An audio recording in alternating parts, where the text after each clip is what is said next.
Oi, eu sou Giana Machiasi, jornalista, e com 15 anos de profissão eu decidi fazer uma transição de carreira. Me tornei empresária com um único objetivo, o meu bem-estar. Antes de começar, eu te convido a fazer algo bem simples. Inspira, segura um pouquinho e solta. Esse é o Respira, um podcast para falar de saúde física, saúde mental, para falar de bem viver. Tudo isso sem pressa, sem culpa e sem aquelas fórmulas mágicas que na maioria das vezes nem funcionam. O assunto de hoje é um tema bem delicado, mas muito importante que a gente precisa conversar cada vez mais. Em um país tão diverso como o nosso e que se diz laico, muita gente ainda precisa esconder a religião para sobreviver. E se a gente não pode cultuar nem a nossa própria religião, como é que a gente vai falar de bem viver? Para isso, eu tenho aqui comigo uma pessoa que eu gosto muito, Suzane Souza. Eu admiro ela demais. É enfermeira, é gestora em saúde, também tem atuação com saúde da população negra e ainda por cima criou, idealizou um evento muito especial que é o Mulheridades Afro-Brasileiras, que eu participei da primeira edição e aprendi tanto. Seja muito bem-vinda, muito obrigada por estar aqui comigo hoje e vamos falar um pouquinho desse tema que a gente precisa cada vez mais falar, sobre intolerância religiosa, racismo religioso. São duas coisas que aparentemente são parecidas, mas são diferentes, né, Suzane? Oi, Giana, obrigada pelo convite. É uma felicidade estar aqui para falar de um tema sensível, mas que a gente precisa falar para que a gente possa também transpor e adquirir esse bem viver, né? Intolerância religiosa e racismo religioso, eles são diferentes. A intolerância religiosa vem do não tolerar, do não respeitar a religião do outro. E quando isso tem um recorte étnico-racial, a gente diz que isso também é o racismo religioso. Então, muito aqui no Brasil, né, quando a gente fala de intolerância religiosa, a gente fala de racismo religioso porque a gente tem um histórico de perseguição, de apagamento cultural, de proibição das religiões de matrizes africanas poder cultuar e exercer a sua religiosidade de maneira plena, né? Quantos terreiros já sofreram com a intolerância, foram alvos da violência? Quantas mães de santo já sofreram, já até morreram por causa dessa violência que justamente essas religiões de matrizes africanas sofrem, né? Com certeza. Os terreiros de candomblé, principalmente, né? A gente fala aí das religiões de matrizes africanas. Então, a gente tem o candomblé, a gente tem a umbanda, a gente tem o tambor de crioula, a gente tem as casas de caboclo. E o candomblé sempre tendo esse recorte, infelizmente, maior quando a gente fala de violência religiosa, de racismo religioso, né? A intolerância aqui na Bahia tem um marco muito grande, que é a morte de mãe Gilda de Ogum, que, né, o dia 21 de janeiro, ela falece no dia 21 de janeiro, decorrente de um ataque sofrido no Abaçá de Ogum, né? Aproveitar para mandar um beijo para a mãe Jaciara, que é Querida, a filha dela. eu admiro demais. Que continua aí com o legado de mãe Gilda. Então, a partir desse episódio tenebroso, né, violento, criminoso, né, mãe Gilda falece e toda essa luta vira o Dia Nacional de Combate à Intolerância Religiosa.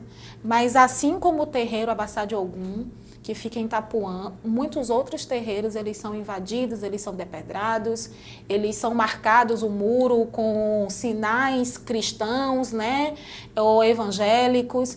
Então, falar de intolerância religiosa e desse racismo religioso é falar de perseguição à nossa cultura também. Ou seja, aqui no Brasil, infelizmente, muitas religiões são aceitas porque são mais brancas do que outras, né? Com certeza. Nessa formação, e aí a gente precisa falar um pouco de história, né? Quando nós saímos de África, traficados para cá, a gente não tinha alma. né? Se eu sou considerado um ser que não tem alma, Sim. eu preciso ser catequizado, eu preciso ter me batizar, né? Me converter àquela religião. E foi isso que foi feito conosco, né? Desde quando chegamos aqui no Brasil. Toda a nossa religiosidade, toda a nossa cultura, toda a nossa forma de referenciar o divino foi apagada, foi tentado, né? Porque nós somos muito inteligentes e nós resistimos. Exatamente. Mas, através disso, houve uma grande violência, ainda mais, que é a negação do poder, né? Declarar o meu divino. Então, quando a gente fala da história, a gente fala que o cristianismo, que tem a base europeia, né? O protestantismo, que também, o protestantismo ele surge para contestar o cristianismo. Então, veja que engraçado, se o protestantismo ele é criado para contestar o cristianismo e a Igreja Católica, mas eles não brigam entre si. Você não vê igrejas evangélicas perseguindo igrejas católicas. Exatamente. Nesse momento, eles se unem para atacar o povo preto. Eles se unem, mesmo que uma religião tenha sido criada, tenha sido fundada, por isso que o nome é protestantismo, era para protestar o cristianismo, né? Então aí eu venho que veio lá da França, né? Então eu venho com isso para protestar o cristianismo e ainda assim eles não brigam entre si. Eles se unem e hoje são duas fortes religiões que fortemente atacam os terreiros e tudo que vem da matriz africana. Ou seja, aí está o racismo religioso muito bem explicado, né? Fica bem claro aí essa questão do racismo mesmo. E aí, como a gente está falando aqui de bem viver, de saúde mental, e você trouxe um exemplo muito importante, que foi a nossa querida Mãe Gilda, ou seja, o corpo de Mãe Gilda não resistiu a tamanha violência, né? O corpo dela não resistiu e ela acabou falecendo. Ela foi um problema de coração, né? Justamente ela infartou porque viu aquela intolerância toda, aquele racismo todo acontecendo no lugar sagrado dela. Então a gente aí vê um pouco, ou vê muito, como o racismo religioso, ele afeta a nossa saúde. Ele afeta a saúde mental das pessoas. Quando a gente fala da Constituição, a gente sempre fala, né, que é uma tríade, mente, corpo e espírito, né? Então, o ser humano, ele vem dessa constituição cultural de que a gente vive sob esses três pilares. E quando a gente precisa negar aquilo que a gente acredita, isso nos adoece, né? Isso nos afasta do divino. Então, várias formas onde o racismo religioso, ele afasta a pessoa de poder exercer a sua religiosidade, a sua espiritualidade livremente, vai impactar na saúde mental, vai impactar na saúde física, por exemplo. Porque nós, de matriz africana, nós temos uma maneira diferente de se relacionar com o divino. Então, às vezes, a gente precisa estar de aljá, porque a gente tem os nossos resguardos e não pode colocar a cabeça no templo, mas a gente trabalha numa instituição onde a gente não pode usar. Então, eu não faço os meus procedimentos, eu não faço os meus rituais, porque eu não posso usar, por exemplo, o ojá porque eu estou de resguardo, né? Nós temos o nosso resguardo alimentar e, às vezes, isso fica complicado em alguns ambientes. Então, eu vou me separando, me afastando do espiritual para poder estar imerso numa sociedade que persegue, que demoniza o que vem do povo preto. Né? Então, entender que nas escolas as crianças enfrentam isso. As crianças que passam pelo ritual de iniciação precisam estar com seu quelé, precisam estar com sua cabeça coberta, precisam usar o branco durante um ano, né? Elas são também aquelas crianças que ficam excluídas, né? Que ficam fora das brincadeiras, que dizem que você é do demônio, né? Porque isso foi algo que vem desde a época de quando fomos traficados e trazidos para cá. Então, não tem bem viver se eu me afasto do espiritual, né? Não existe práticas de saúde saudáveis que não contemplem também, não respeitem a espiritualidade do ser humano. Então, a gente se comunica através da natureza, a gente se comunica através das oferendas, das ofertas. Então, se eu estou muito agoniada, né? Se eu estou com a cabeça muito fervilhando, eu tive uma semana muito estressada, eu vou cozinhar um milho branco, arriar para Oxalá, pedir a ele que, né, que aquele mantra, aquele alimento, ele volte para a minha energia e me faça acalmar a cabeça. Eu vou tomar um banho. Então, quando a gente é impedido de praticar isso, a gente começa a adoecer. E aí afeta totalmente, né, saúde mental, e aí a gente vem com problemas de ansiedade, depressão, porque quando você tá se sentindo, como você falou, né, às vezes tá estressado, tá com problemas, as pessoas vão no seu templo, vão na igreja católica, vão na igreja evangélica e vão ao seu terreiro. Quer dizer, se eu sou endemonizado, se eu sou visto como uma coisa, porque eu estou indo justamente fortalecer o meu divino. Qual é o problema disso, né? Acho que é por isso que a gente está aqui hoje, conversando, porque quanto mais pessoas ouvirem e quanto mais as pessoas entenderem que essa religião vai pensar no bem como qualquer outra, a gente consegue aos poucos ir acabando, pelo menos devagarinho, plantando essa sementinha para acabar com essa intolerância, né? Com certeza. Nós somos uma religião, toda religião de matriz africana, que tem ali as suas raízes em África, né? Seja Umbanda, seja Candomblé, seja o Candomblé de Caboclo, o Tambor de Mina, nós somos a Quimbanda, nós somos uma religião pautada na coletividade, no acolhimento. Então, como que a gente trata, né, daquela pessoa que chega, como que a gente trata a nossa saúde física, a nossa saúde mental, é através do acolhimento, né? Então, nós acolhemos a todos, a porta está sempre aberta. Muito dificilmente, você vai encontrar, o portão fisicamente pode até estar fechado, mas uma casa de candomblé, um terreiro de umbanda, ele está sempre aberto para receber as pessoas. Para no mínimo uma conversa, para no mínimo você marcar um jogo, uma oferenda. Então, quando isso é negado, né, a gente tem essa quebra dessa tríade do corpo, mente e espírito. Nós somos demonizados, né? Quando se fala em Exu, as pessoas morrem de medo, as pessoas correm, está repreendido, né? Eu repreendo, eu tenho medo, mas eu tenho medo do desconhecido. Exatamente. Porque o que é o ebó? O ebó surgiu como medida de resistência e de sobrevivência. O ebó era colocado na porta com um copo de água, um padê de farinha, um copo de água e uma vela para que os escravizados pudessem se alimentar durante as suas fugas para esse aquilombar.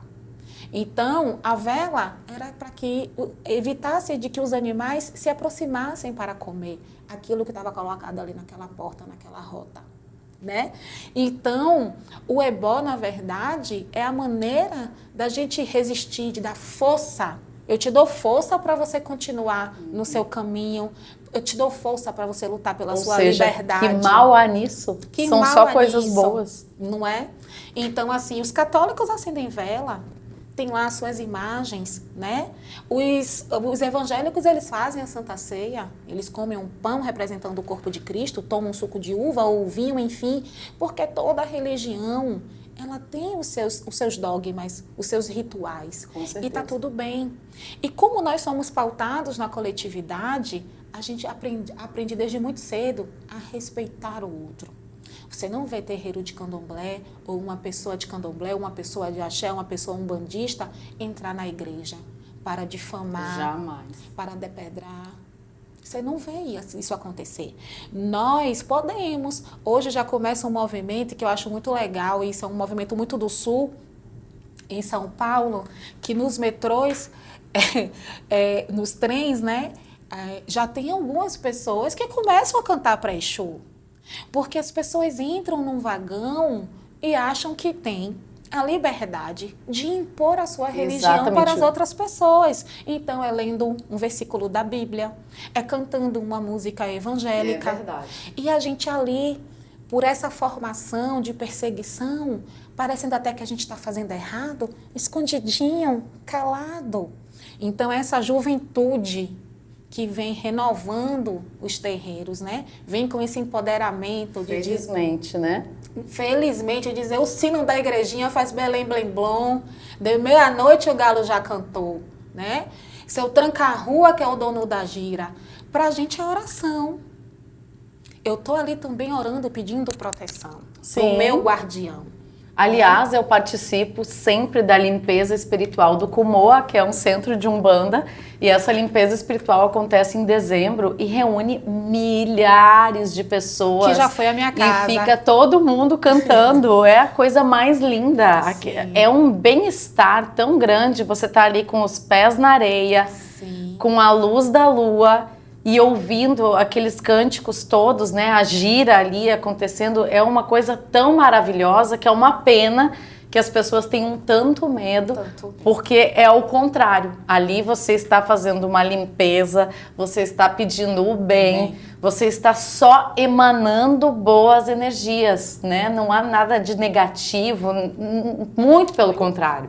Você está ali só evocando os melhores sentimentos, emanando as melhores energias. Com certeza, né? Quando a gente perceba que nós o Kumoa, que já foi minha casa, e é um lugar onde eu digo assim, foi uma das épocas mais felizes da minha vida, quando eu encontrei o Kumoa. E aquela limpeza da praia começou já muito potente, mas hoje é um acontecimento, né? É. E não tem como você entrar em uma vibração energética e não sair em outra. Porque a gente diz que a energia trabalha e conversa com energia. Né? Então, o que não é um grande banho de mar para que você possa descarregar ali, conversar com Iemanjá, né? Então, eu converso com Iemanjá, eu tomo banho de mar, eu estou ali perto daquela vibração que vai mudar o meu padrão vibratório e eu vou sair dali com a cabeça mais tranquila, com o coração mais aquecido, né? Então, eu preciso de foco. Eu preciso de foco. Onde é que eu procuro esse foco? Eu vou falar com o Oxóssi. Eu vou falar com um grande caçador, porque o caçador precisa de foco para caçar. Então, eu preciso ali me concentrar. Eu preciso daquele foco, né? Eu preciso me empoderar e dizer assim, não, hoje eu vou sair para a luta, para a conquista. Eu vou falar com Yansan, eu vou falar com Ogum que abre os meus caminhos. Então, essa maneira que nos perseguiram, também foi, eu sempre digo, Gi, que o racismo ele é uma tecnologia de sobrevivência das pessoas brancas, né? Por quê? Porque através disso, as pessoas brancas criaram uma metodologia, né? E uma tecnologia de submissão e de opressão e que perdura até hoje e que vai continuar, né? Vai continuar, infelizmente. A gente precisa combater, aprender a conviver, criminalizar, procurar política pública, mas com a verdade de que isso vai continuar. Então, do racismo vem o racismo religioso, porque quando eu uno, quando eu fortaleço e percebo essa potência no povo preto, eu me amedronto de passar de opressor para ser oprimido.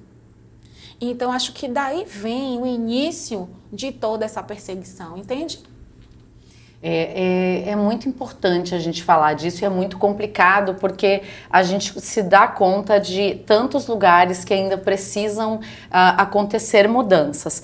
Uma delas é da saúde, né? Que é justamente a sua área. E quando a gente fala de saúde da população negra, eu acredito que não tem como separar cultura, espiritualidade e saúde. Essas coisas têm que andar juntas. E, infelizmente, não é o que a gente vê quando a gente chega num posto de saúde, por exemplo, né? Acho que você pode falar muito melhor que eu. Hoje a gente entende que o racismo institucional, o racismo religioso, ele se configura numa grande barreira de acesso, né, às unidades de saúde. Aí a gente vai conversar aqui sobre o racismo ambiental, por exemplo, né? E de como isso interfere na saúde das pessoas. A gente tem áreas metropolitanas que são alvo de enchentes, de falta de saneamento básico, e que aquelas pessoas estão sempre doentes, e existe uma invisibilização epidemiológica disso, né? Porque é um ciclo. Então, se você for procurar nos índices onde estão o maior percentual de tuberculose, hanseníase, leptospirose, estão nas periferias, estão nos quilombos, né? Onde se configura uma barreira de acesso ser preto. Você é negro, você já tem uma barreira de acesso para acessar a unidade. E quando eu acesso a unidade, a gente fica se perguntando, o SUS é para todos, está lá na Constituição, né? Na Lei 8080, tá lá na Constituição Federal, mas para todos quem? E quando nós conseguimos acessar a rede, a gente não consegue continuar na rede, né? O racismo, ele foi considerado um determinante social de saúde em 2006. Nossa, imagina, 2006. 2006. É ontem, né?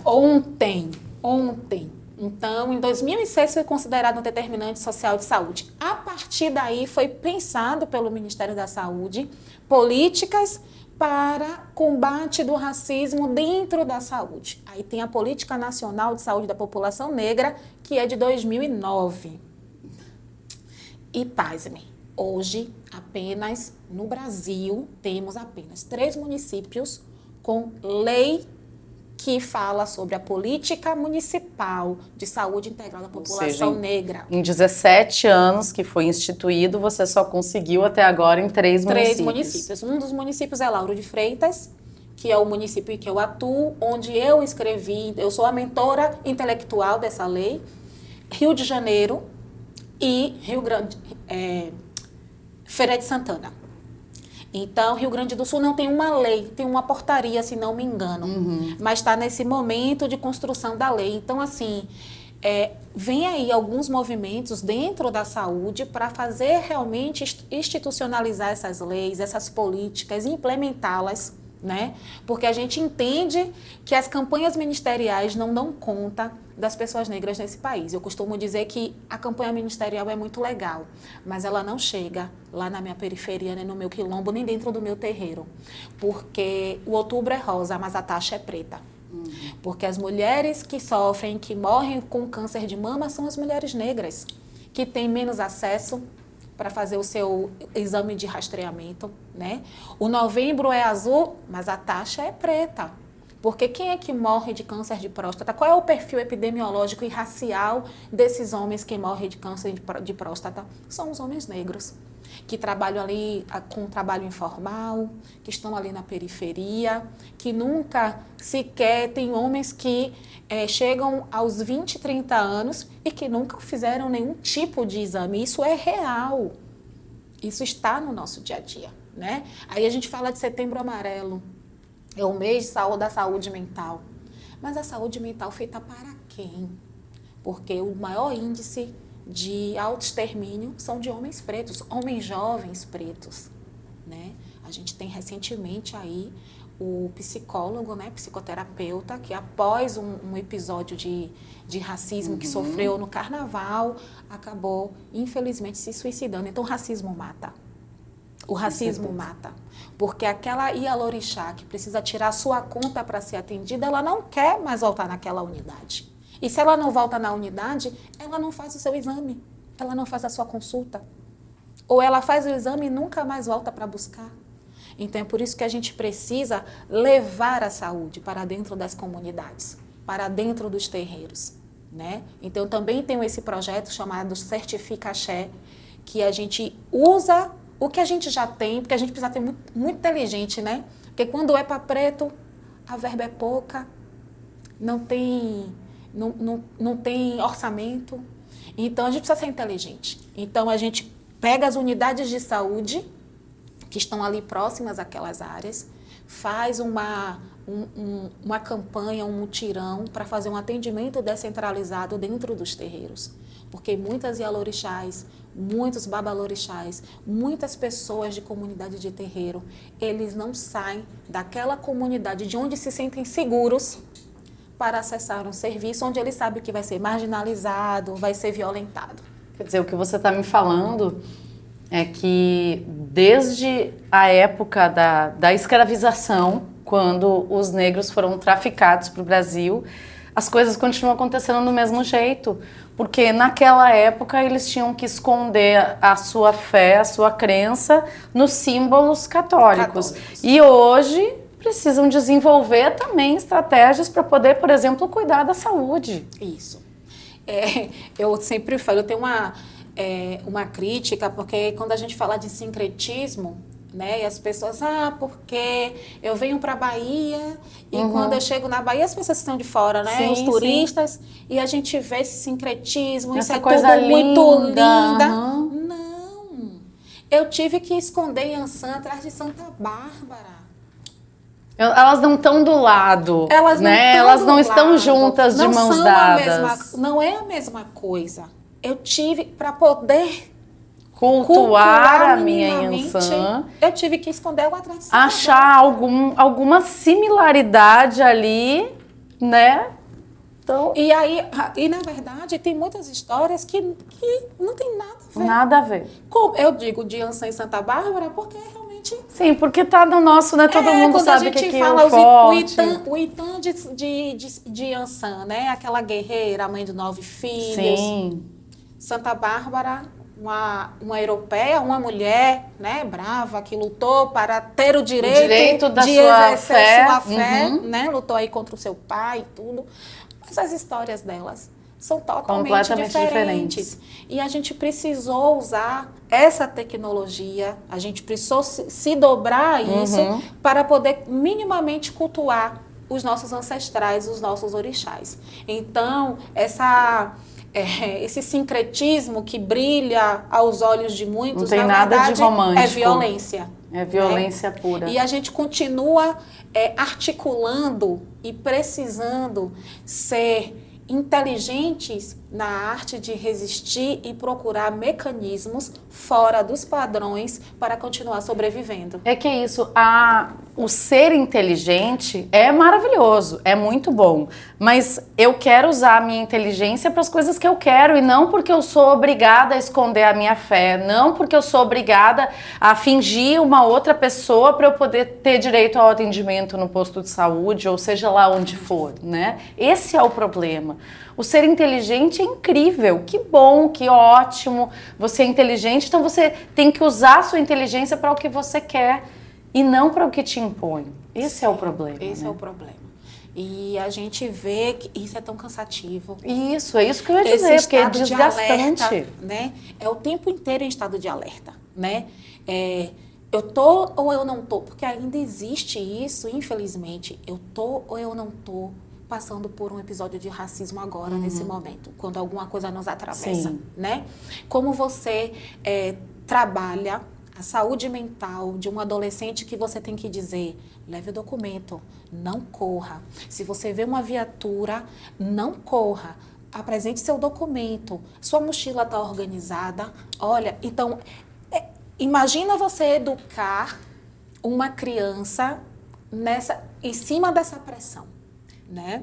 Você está indo eu me lembro muito, a gente conversando aqui, eu me lembro de minha mãe, que minha mãe dizia assim, tá, a gente vai passar em alguns lugares, mas em alguns momentos eu ficava do lado de fora com outras sacolas, esperando minha mãe entrar numa outra loja para poder sair daquela outra loja, porque a gente não podia entrar com sacolas em um outro ambiente, porque as pessoas iam olhar, iam achar que a gente estaria ali furtando.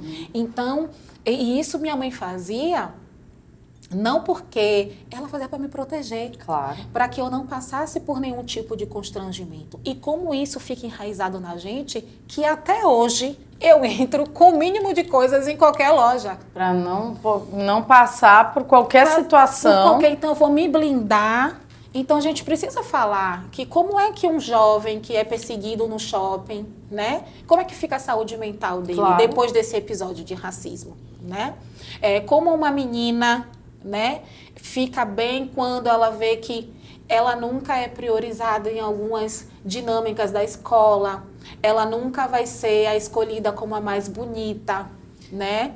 Então, como isso mexe na autoestima das meninas. E aí, quando eu trago isso para a saúde, eu falo de uma doença que tem uma invisibilização epidemiológica gigante, que é a anemia falciforme. Sim. Né? Que é uma das minhas lutas hoje, falar de anemia falciforme, porque desde a criança, nos anos iniciais, onde essa criança ela precisa ter uma hiperidratação, então ela sai mais vezes da sala de aula para poder fazer xixi, por exemplo, porque ela precisa se hidratar mais para não entrar em crise. Mas o professor que está na sala de aula, ele não conhece desse mecanismo. Ele não sabe que aquela criança precisa ter uma recreação um pouco mais supervisionada, porque um esbarrão pode causar um hematoma e ali causar um problema maior, porque falta oxigenação no tecido. Quando eu vou para a adolescência, a menina, a adolescente que tem anemia falciforme, ela tem a menarca tardia. Então, por ter a menarca tardia, ela tem alguns estigmas, porque ela tá, todas as outras colegas estão no ciclo menstrual e ela não tá, mas isso não significa também que ela não esteja ovulando. Então, a gente já começa a perceber que essas adolescentes que são portadoras da doença falciforme estão engravidando na adolescência. Porque se descuidam, porque pensam acham que não entraram ainda na puberdade, na parte da ovulação. E por que isso acontece? Porque é uma doença de preto. Então, eu invisto pouco para ter mecanismos, para ter educação em saúde, para ter medicações, né, que sejam eficazes e eficientes. Então, o racismo, infelizmente, ele vai estruturando tudo. E a gente só tem uma maneira de combater isso, de maneira interseccional, porque o racismo ele é interseccional. A gente está aqui falando de racismo religioso, mas a gente poderia estar aqui falando sobre o racismo institucional, ambiental, né? Então, passa por todas as camadas. Sim. E aí, você trouxe aqui uma série de questões, né, para serem discutidas, para serem pensadas. Eu tenho certeza que todo mundo que está nos assistindo vai começar a pensar um pouco mais nisso. E aí eu te pergunto, que mudanças que precisam acontecer? Eu sei que são muitas, mas no seu dia a dia, pelo que você percebe, o que a gente tem que começar a cuidar mais, né, para tentar pelo menos diminuir um pouco de tudo isso que está errado? Gi, eu acredito que o que a gente precisa mudar dentro do povo preto, e aí eu vou falar de duas formas, do povo preto e da sociedade. Eu acho que o povo preto ele tem que se empoderar daquilo que nós somos. Na nossa filosofia, na filosofia africana, tem uma filosofia chamada Sankofa, que é o olhar para trás para construir o futuro. Então, assim, o futuro ele é ancestral. A gente precisa se empoderar de onde viemos, o que nascemos para ser, qual é a nossa cultura, né? E afirmar isso no lugar de poder. Né? Eu posso ser uma mulher negra, eu posso ser acadêmica, mas eu sou uma mulher que eu cultuo as minhas raízes. Eu acho que essa autoafirmação é muito importante para que a gente comece a estar nos espaços com uma autoafirmação que a gente vá constranger aquela pessoa racista. Eu acho que isso é fundamental. E aí, do ponto de vista da sociedade, eu acho que é política pública. É política pública. Eu sempre falo há pouco, no finalzinho de março, início desse mês de abril, eu lecionei, fiz um curso sobre saúde sem racismo para os agentes comunitários de saúde, de Lauro de Freitas. E aí eu estava dizendo para eles, racismo é crime. E crime a gente não combate com desculpa. Então a gente precisa denunciar. A gente precisa, além de denunciar, a gente precisa acompanhar a denúncia. Né? Porque só quando a gente tem a punição é que a gente começa a ver o resultado disso. Então, eu acho que política pública é o que falta e o que tem fazer funcionar. E do outro lado, é essa autoafirmação, né? Há um tempo atrás tinha uma música que dizia assim, se assuma, ser negão é massa. Então, assim, é isso. Eu venho dessa religião que respeita os mais velhos, que tem no mais novo a nossa visão de continuidade, que é baseado na oralidade, que respeita a natureza, onde a gente consulta a natureza para saber se hoje, por exemplo, é um bom dia para que eu possa fazer um podcast, né? Então, eu vou consultar o meu oráculo, eu vou consultar a minha natureza, eu vou devolver para a natureza também aquilo que a natureza me traz. Então, a nossa religião é linda. Ser negão é massa, né? Muitas vezes as pessoas me dizem, você já quis ser uma mulher branca? Eu nunca quis ser Não. Eu nunca quis ser uma mulher branca. Mas isso foi fruto de um trabalho de autoafirmação e autoestima muito trabalhada pela minha mãe, né? Nós viemos para cá conversando e falando sobre... Não são todas as mulheres negras que conseguem manter a sua autoestima, Isso. se achar bonita, se sentir valorizada. E como falar de bem-estar? Como falar de respirar? Exato. Se a gente, quando se olha, se odeia, se acha feio, se nega, né? Então, assim, eu acho que esse é o nosso papel. Enquanto eu tiver vida, eu vou sempre estar dizendo, poxa, se assuma, ser negão é massa, né? Eu venho dessa religião, eu venho da religião onde tudo é circular, onde a gente reza para deitar, a gente reza para levantar, a gente reza para poder botar uma oferenda, a gente reza para poder suspender essa oferenda.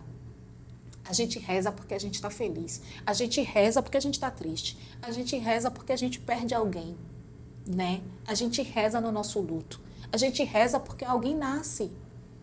Então, isso eu não tenho outra forma de dizer senão que é vida, que é saúde. Quando a gente fala das práticas integrativas complementares, que são as PICs, né? A gente hoje, dentro do Brasil, a gente exerce PICs que vêm de lá, da China. O que é que o chinês entende do povo brasileiro? A gente tem uma grande parcela de imigrantes lá em São Paulo e tal, mas será mesmo que a solução para muitas doenças, para essa medicação extrapolada, massificada, não está nos saberes ancestrais? Porque não se faz saúde fora do território. Se eu tirar uma pessoa do território dela e colocar em outro território, alguma coisa vai acontecer ali em desequilíbrio. E qual é o nosso berço? O nosso berço é a África. A gente está numa das cidades mais negras fora de África. E por que a gente não cultua as práticas integrativas complementares que vêm de África? Por que eu tenho que ter dentro do SUS, que é o Sistema Único de Saúde, que atende a maioria das pessoas negras, incluir nesse sistema práticas orientais, que não tem nada a ver com a minha cultura, que não tem nada a ver com a minha religiosidade, né? Então, assim, valorizar isso, trazer isso como metodologia ativa de bem viver, eu acho que é um caminho possível e viável, né? E aí eu vou falar para você dessas crianças hoje que nascem com múltiplas alergias. Olha a alternativa de usar as plantas medicinais. E a gente aprendeu aqui com os nossos irmãos, né? Os povos originários, os indígenas, a manipular as ervas, né? Então, os grandes xaropes, os lambedores, o sabão da costa, né? Eu adoro. O sabão da costa, que a gente faz sabão da costa para recarregar, a gente faz sabão da costa para descarregar, né? A gente usa calêndula, a gente usa dendê para recuperar a pele. Então, isso é tecnologia de saúde que vem do povo preto. E que a gente não precisa de que o branco valide como ciência. Não é isso que nós queremos, porque a gente não precisa da validação do branco.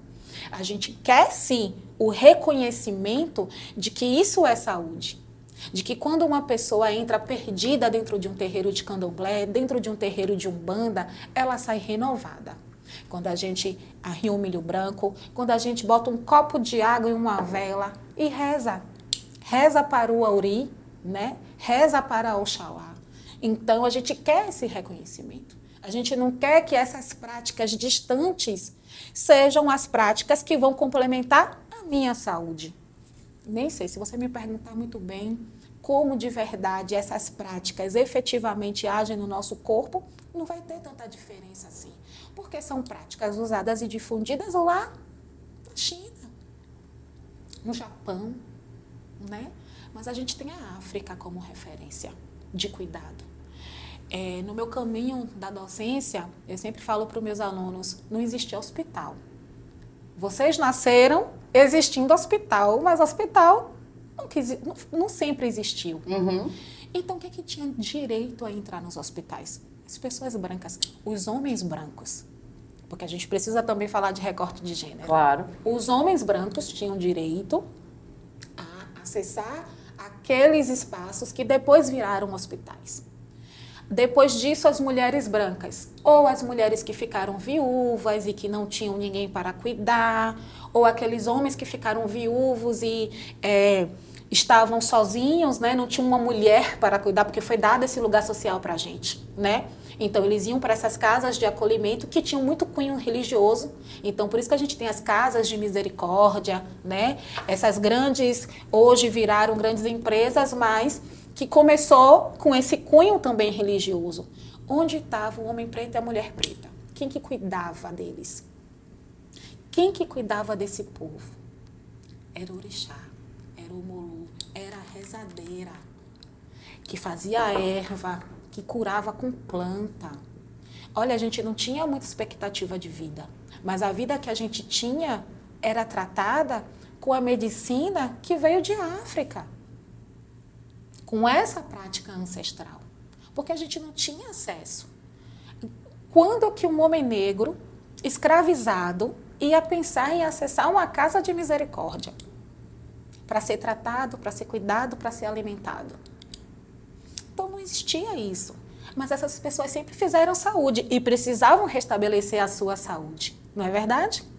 Então, eu acho que nesse papel de educadora é sempre colocar para refletir onde estava o povo preto nesse momento, onde surgiram os hospitais. Quem estava cuidando deles? E aí, quando eu falo de enfermeira, veio Florence, né? Tá, quando Florence, né, a patrona da enfermagem surgiu, e aí a gente tem a nossa referência, a Ana Nery, mas a gente tem uma gama de mulheres negras que foram para as guerras e que cuidavam de pessoas e que foram invisibilizadas pelo racismo científico, né? Então, essas histórias não foram contadas. Mas a reflexão é, quando Florence fundou a enfermagem, quem eram as enfermeiras?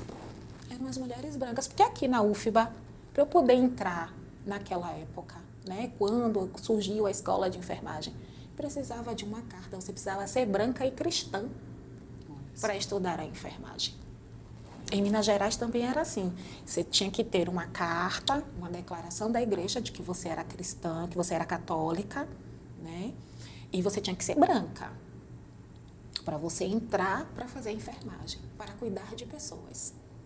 Mas de qual pessoas estamos falando? Né? Então, nós sempre tivemos o mecanismo de nos cuidar, porque senão a gente ia morrer e não ia sobrar ninguém.